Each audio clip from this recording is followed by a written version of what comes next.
The February 6th meeting of the Stillwater Planning Commission will now come to order. It will be the process this evening to call for items on the agenda. The commission will hear briefly from staff first, then the applicant and/or their representative. Then we will open the public hearing and hear from those in favor and/or in opposition of the request.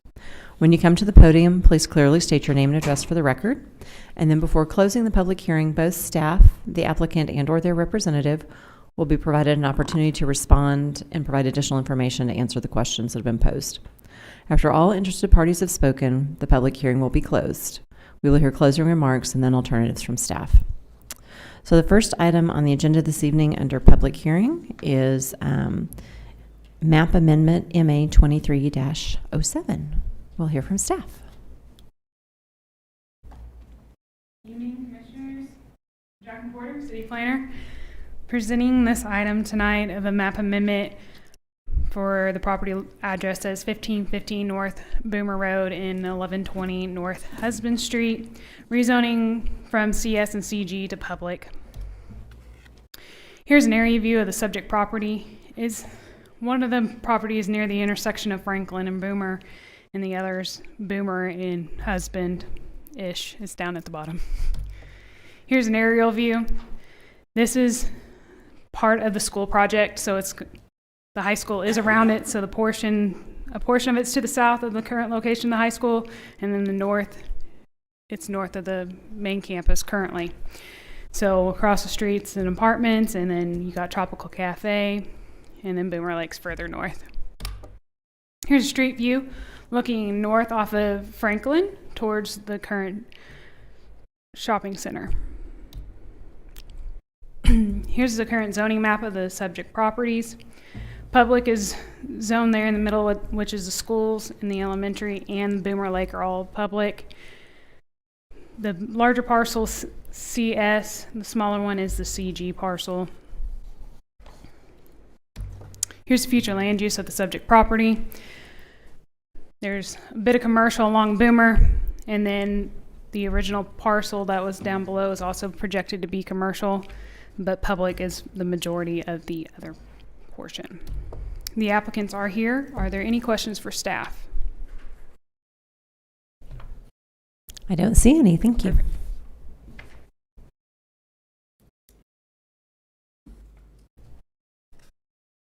Good evening, Commissioners. Stephen Gose with Gose & Associates, 113 East 8th Avenue, here on behalf of the school district. Jackie covered everything. The new high school will be on the Cimarron Plaza track north of Franklin, the little piece south in the southeast corner of the existing parking lot that was gifted to the school district a couple of years ago. And so while we're running the application, just would get that cleaned up at the same time. So if there's any questions, I can try to answer them. Any questions from commissioners? I don't see any. Thank you. Thank you. At this time, we'll open the public hearing and ask if there's anyone in the audience this evening that would like to speak in favor of this item. Yes, please come forward, sir. You could just state your name and address for the record. Jose Sanchez, 407 South Lowry. Good evening, Planning Commission. I'm actually glad to see that things are moving forward with the school district.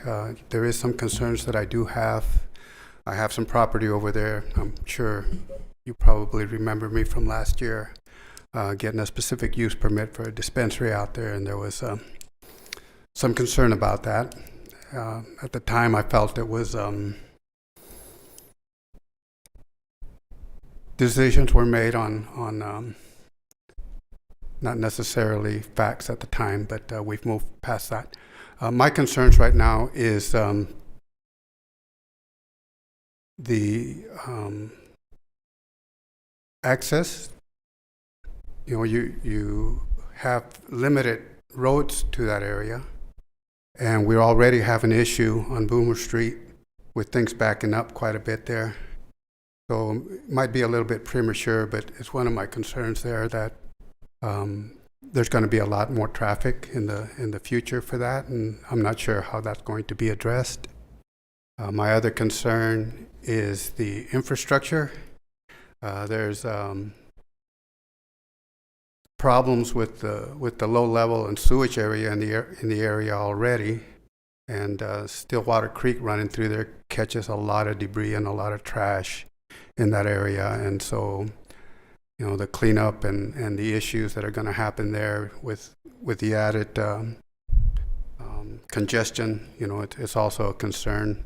I've been trying to address that, and the other thing is there just seems to be not enough attention to the cleanup of the area out there. I've been there several years, and every year I struggle with people leaving debris. So I'm hoping that this project will address some of those other issues other than just the school stuff. So I just wanted to voice that and kind of be open-minded about that as we move forward with this. So thank you. Thank you. Is there anyone else in the audience this evening that would like to speak in favor of this item? Seeing none, we'll ask if there's anyone in the audience this evening that would like to speak in opposition of this item. Seeing none, we will have the applicant come back and address any of the comments that were made as best you could. Yeah, with regards to the access, the current plans that are in development have the primary access for the high school off of Franklin, going to the intersection at Husband and at Boomer.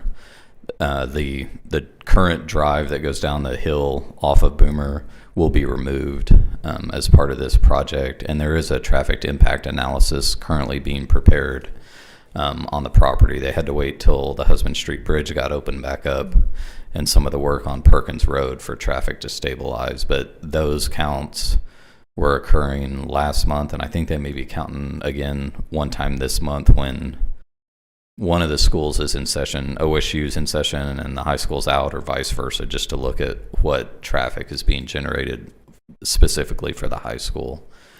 With regard to the infrastructure, we've been working with the city as well as the franchise utilities, talking about what needs to come out, what stays. There's a sewer line and water line that have to be relocated within the Cimarron Plaza currently. That's a public line. So far, the city hasn't discussed any concerns with water or sewer capacity. Storm, the site should actually be better because there's a lot more green space than the current buildings and asphalt that are basically property line to property line. So I think I covered everything Mr. Sanchez had. If you guys have anything else. I think that covers it. All right. Thank you. Thank you. Okay, at this point, we'll close the public hearing and ask staff to present findings and alternatives. All right, the findings. The Land Development Code allows for rezoning via map amendment. Public zoning is in the vicinity for both properties. The comprehensive plan calls for public and commercial use in this area. So your alternatives tonight for this subject is accept findings and recommend that the City Council approve the proposed map amendment as presented, or find that the map amendment is not an appropriate use for the property based upon the impact to the surrounding vicinity, and do not recommend that the City Council approve the map amendment, or find that the additional information or discussion is needed prior to making a recommendation and table the request to a certain date. Thank you.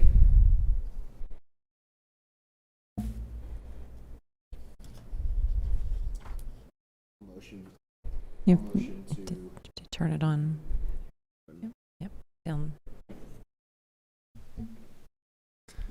I'll motion to accept the findings and recommend that the City Council approve the proposed map amendment as presented. Second. We have a motion and a second. We shall now vote.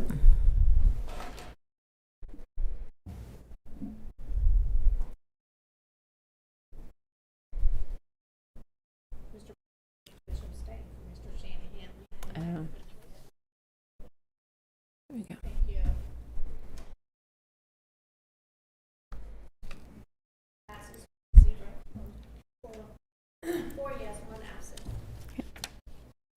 The next item on the agenda is short-term rental, STR 0154.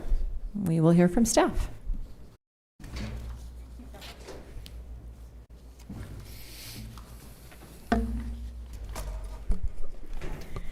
Good evening, Planning Commission.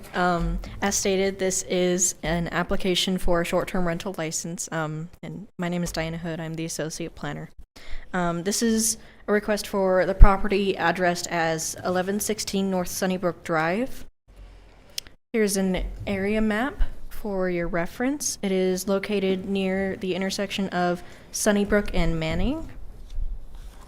As a reminder, the Planning Commission is the hearing body for short-term rentals, and the hearing is to be held similar to a specific use permit hearing, except that there is no staff report or presentation. A question of private restrictions or covenants may arise. As a reminder, the city cannot enforce private restrictions or covenants, but can give weight to them as part of the deliberative process. Are there any questions for staff? Commissioners? Okay, I don't see any. Thank you. So at this time, we'd like to ask if the applicant would like to come forward.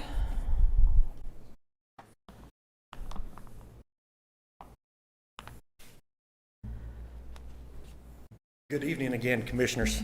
Kevin and Amy Carwile, representing 1116 Sunnybrook Drive. We were here in front of you about a month ago for the house directly next door to this one. Any questions for me?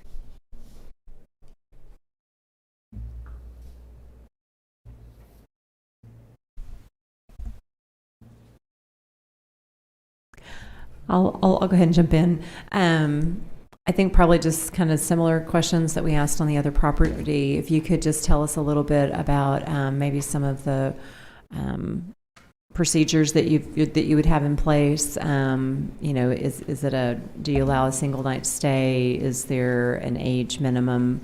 I asked this, and I know we just did this a month ago, but I asked because it's a new application and it's a different property. So it is a minimum of a 2-night rental. There is an age restriction.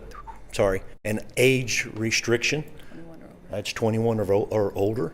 Okay. We have many family and friends here local that can assist us, as we discussed last time that we were here, that we do live about an hour away, but can be here fairly quickly if I need to. But again, we do have a lot of family and friends that have all agreed that they would help us, that are here local, that if we ever had a problem that arose that needed immediate attention. I think I might also ask, is there how much parking is available off of the street? The driveway itself can hold 4 cars. That would be tight. Let's probably say 3. And of course, it is a 2-car garage, so you can get 2 there. And then you can park 2 cars, if not 3 out front, but we would never be to that many vehicles. There's no way. What's your maximum occupancy? This one is a 3-bed, so it would be 6 persons. Of course, if we had a very young child, you could be more.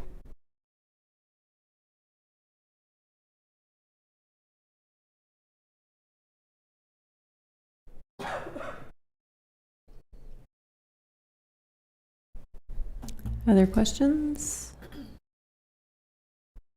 Could you just go over some of your general rules and policies for renting the house? No party policies. I don't let them do any parties, any events, anything. It's just mostly it'll be like people, like families. I'm sorry. It'll be like families coming in over the weekend to watch their kid play football, basketball, whatever is what I've had so far on the other one. I have cameras on site so we can see what's going on and stuff, but it's cameras, no parties, no events, no anything like that. Perfect. Thank you.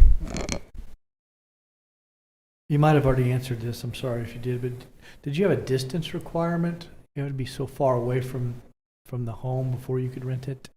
What I do is around 30 miles, because just from getting advice from people who's done it for a while, if you get anyone closer to that, then it's just a weekend party thing that they're just renting somewhere local. So I did a 30-mile radius. You have to be over a 30-mile radius. Okay. And then I do screen them, ask them questions, anything. They don't just get to book instantly. They have to ask to book, and then I screen them and kind of question why they're coming into town. Okay. Thank you. Any other questions? I don't see any. Thank you. Thank you. So at this time, we'd open the public hearing and ask if there's anyone in the audience this evening that would like to speak in favor of this item. Seeing no one, I'll ask if there's anyone in the audience this evening that would like to speak in opposition of this item. Seeing no one, we'll close the public hearing and ask staff to present us with our, with our alternatives. All right. So the alternatives for this item are to approve the application, defer for additional discussion, or deny. Thank you. I make a motion to approve the application. Second. We have a motion and a second. Any discussion? Seeing no discussion, we shall now vote.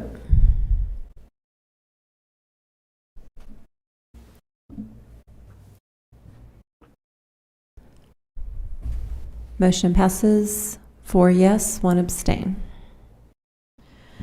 Next item on the agenda would be meeting summaries for review and possible action. We have a meeting summary for the meeting of July 11th, 2023. Do I hear a motion to approve as submitted? Motion to approve summary as submitted. Second. We have a motion and a second. We shall now vote.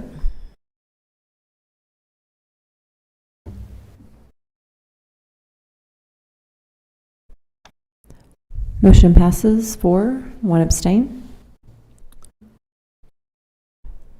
The next item is the meeting summary from October 3rd, 2023. Do I hear a motion to approve as submitted? Motion to approve as presented. Second. We have a motion and a second. We shall now vote.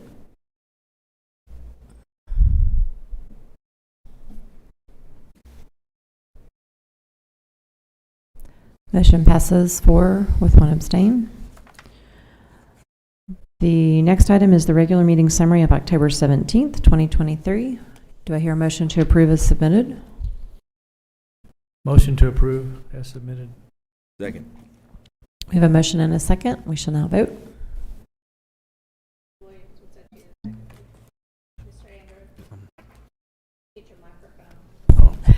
Sorry. Motion passes 4, 1 abstain. Next item on the agenda are miscellaneous items from staff, planning commissioners, or the city attorney for discussion and possible action.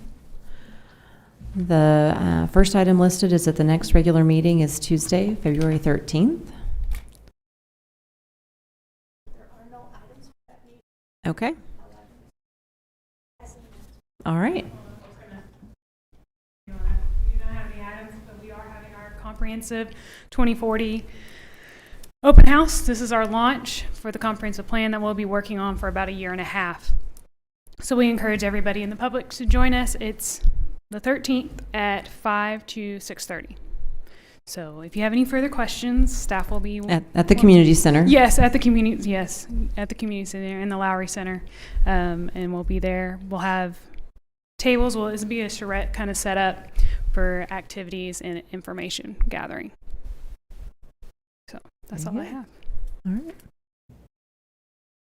Was this information on STRs just kind of placed here for our general reading, or is there a reason behind it? It was actually an article shared by one of your fellow commissioners, and so printed and presented to you. Okay. So no update currently on any city plans. No, I have not heard anything yet. Thank you. Do we know where we are in the process of that? My understanding is still in review in other departments. Okay. Thank you. Anything else from commissioners? Okay. Chair would entertain a motion to adjourn. Motion to adjourn. Second. We have a motion and a second. We shall now vote. Motion passes. We now stand adjourned.